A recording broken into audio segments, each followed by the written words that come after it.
వారు నిశ్చింతగా ఉండండి మహాదేవా. నాకు ఎలాంటి హాని జరగదు. నేను అక్కడి నుంచి క్షేమంగా తిరిగి వస్తాను.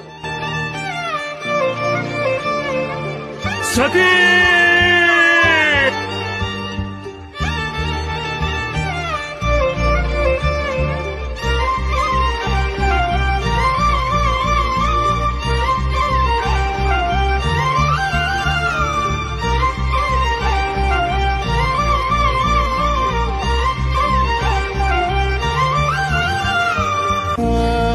జన్మకైనా ఉంటాను నీలో, ఏ చోటనైనా నేను వీడనమ్మా.